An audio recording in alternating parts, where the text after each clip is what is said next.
Hello everyone, আশা করি তোমরা সবাই খুব ভালো আছো। আমিও মোটামুটি আছি। আজ বৃহস্পতিবার, আমাদের বাড়িতে লক্ষ্মী পুজো আছে। আজকে আমরা করছি হাঁড়ি লক্ষ্মী পুজো। তোমরা এটা জানো কি না জানি না। আমাদের হাঁড়ি লক্ষ্মী আছে, এটা বছরে 6বার হয়। তো চৈত্র মাসের পুজোটা আজকে হচ্ছে। এখানে আমি সকাল সকাল সব বাসন ঠাকুরের মেজে নিয়েছি। আর এই ফুলগুলো আমার শাশুড়ি মা আমার ছাদে যে গাছ আছে সেখান থেকে তুলে এনেছে। তো তারপর আমি এখানে মা লক্ষ্মীকে এখানে পেতে এই যে আমি নৈবেদ্য করে সব সাজিয়ে গুছিয়ে দিয়েছি।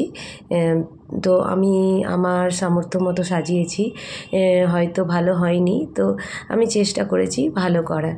তো এখানে যে ঠাকুরগুলো আমার আছে সেগুলোকে আমি আগেই পুজো করে নিয়েছিলাম ঠাকুরমশাই আসার আগে।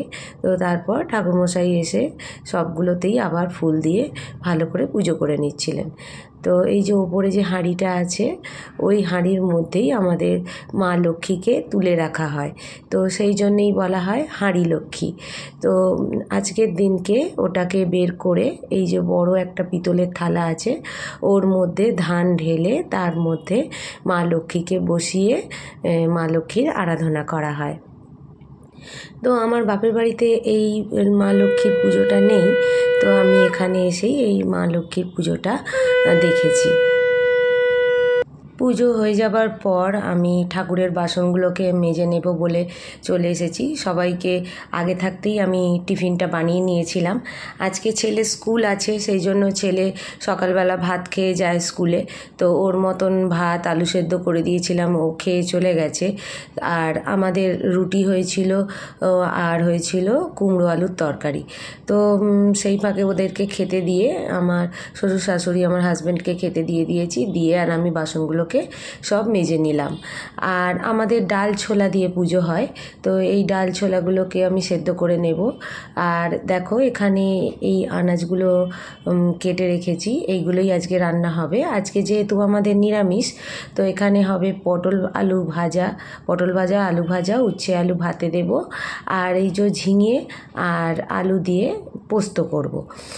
তো আমার হাজব্যান্ডের আজকে একটু কাজ আছে, তো ও আজকে বাড়িতে থাকবে না, ও খাবে না।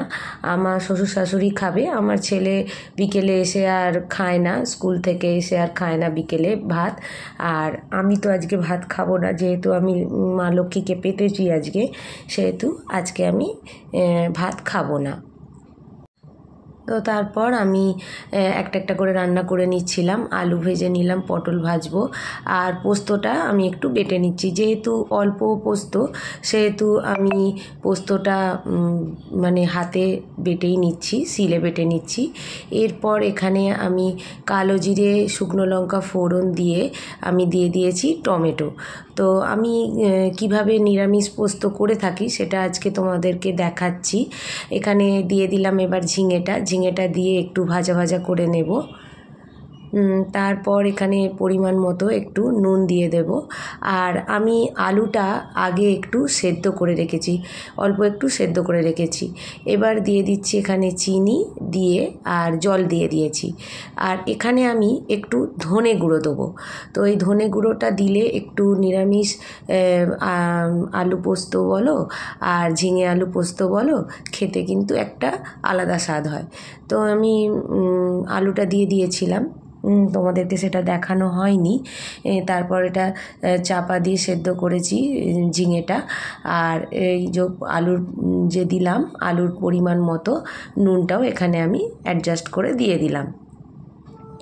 এবার যখন তরকারিটা ফুটে গেলে আমি এখানে দিয়ে দিচ্ছি পোস্ত, বেটে রাখা পোস্তটা দিয়ে দিলাম। ব্যাস, রান্নাটা রেডি হয়ে গেছে। এবার ওপর থেকে সর্ষের তেল দিয়ে দিলেই হয়ে যাবে। তো পোস্তটা আমার হয়ে গেছে। আর কি রান্না তোমাদেরকে আজকে করেছি সেটাও আজকে আমি তোমাদেরকে দেখাবো। তো তোমাদেরকে ফাইনালি দেখিয়ে দিই আজকে রান্নার মধ্যে কি ছিল। আলু পটল ভেজেছি, এখানে উচ্ছে আলু ভাতে দিয়েছি, আর এখানে পোস্ত, ঝিঙে আলু পোস্ত, মুগের ডাল, আর আজকে হয়েছে একটু আমের চাটনি। এই ছিল আজকে দুপুরের মেনু। আর বিকেলের জন্য আমি করে রেখেছি সয়াবিন আলুর তরকারি। আজকের ব্লগটা আমি এখানেই শেষ করছি। যদি আমার ব্লগ ভালো লেগে থাকে তাহলে আমার চ্যানেলটা সাবস্ক্রাইব করো আর অনেক অনেক লাইক শেয়ার দিও, আমার সাথে থেকো। তাহলে দেখা হচ্ছে অন্য আরেকটা ভিডিওর সঙ্গে।